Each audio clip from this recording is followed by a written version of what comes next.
Welcome to our fourth Scratch tutorial. In this video, we're going to be looking at variables. So the first thing we do is we're going to create a new project.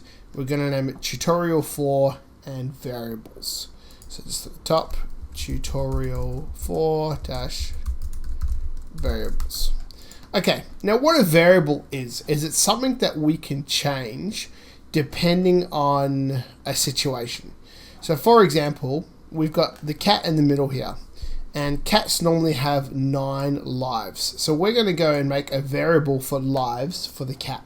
So if I go into variable here, you'll see you've got a few options. One, you can use my variable, and you can have all these things for my variable.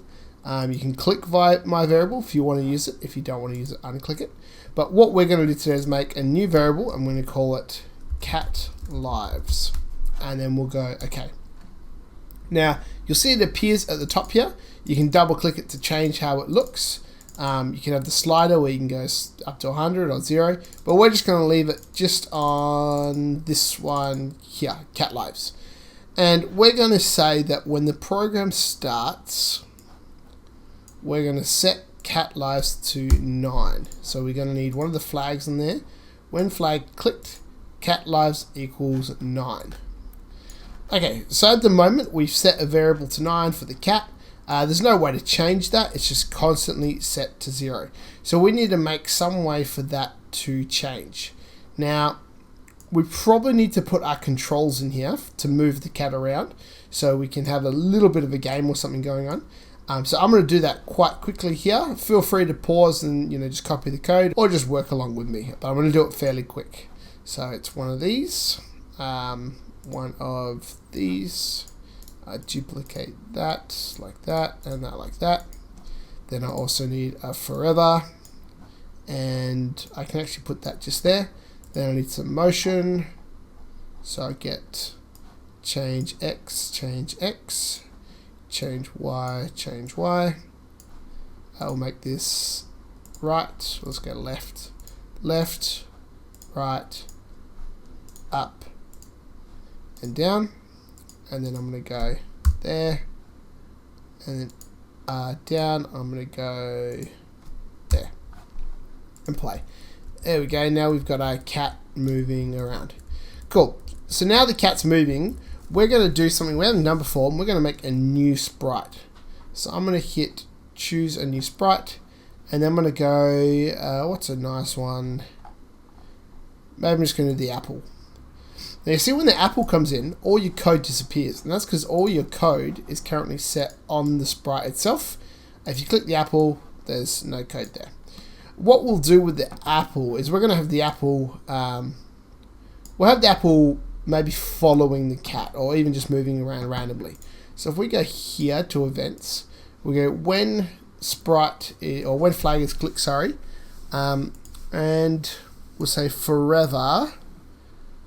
And what we can do is we can say point in or point towards sprite 1 and move 10 steps. And if we now play, you see it moves towards him and just flies around. So we might want to make that maybe 2. Move him and let's play again. There we go, that's a little better. So he's going a bit slower. He also goes upside down, but that's okay. So he's going to move towards the sprite now. And let's just see if I move the sprite around, what does he do? Can I run away from him? Yeah, I can. I like that. So he's moving now towards the sprite. Let's make it now when he touches the cat loses a life. So we'll do that in the cat. We can do it in both, but the cat's probably easier. We'll say if, and then sensing if touching, and instead of mouse pointer we'll say apple, if touching apple, and then in variables let's say change cat lives by -1, and then I need to put a forever on that, and then also one of those on there. Cool, now if he touches the cat, it's going to lose 1 life, and you'll see the lives go very quickly into the negatives. If we push start again, because of our set lives, it goes back to 0. The other thing that's probably a good idea is to set the cat back to the start, which we'll say is over here. We'll send him there when we start the program. So when we push play, no matter where he is, he goes there. And maybe the apple, we'll do the same with the apple. We'll make it there. We'll go there. Or to make it a little bit spicy, let's say go to random position. So when we start, the apple could be anywhere and we're instantly dead. Or could be right in front of us. I like that. Now you'll see the lives, they go really fast. So what we might do is we might say that when it touches the cat, maybe it moves away. Yeah, let's do that. So this bit of code we have here, we're going to just delete that block of code, all of it. We're going to do it all on the apple, and I'll show you why. Put the change cat lives there. We'll put all the code back in, so that if the forever and the this time if touching sprite 1, change cat lives by -1. So that's the same, but then we'll also say if it touches the cat, then go to a random position, and we'll start there. So play. Now if it hits the cat, it disappears and you lose 1 life. There we go, I like that. So you've got a bit of a mini game going on here. To make it a bit harder, you could set that maybe to 5. Now when you push play, yeah, it's a bit more tricky. Yeah, I like that.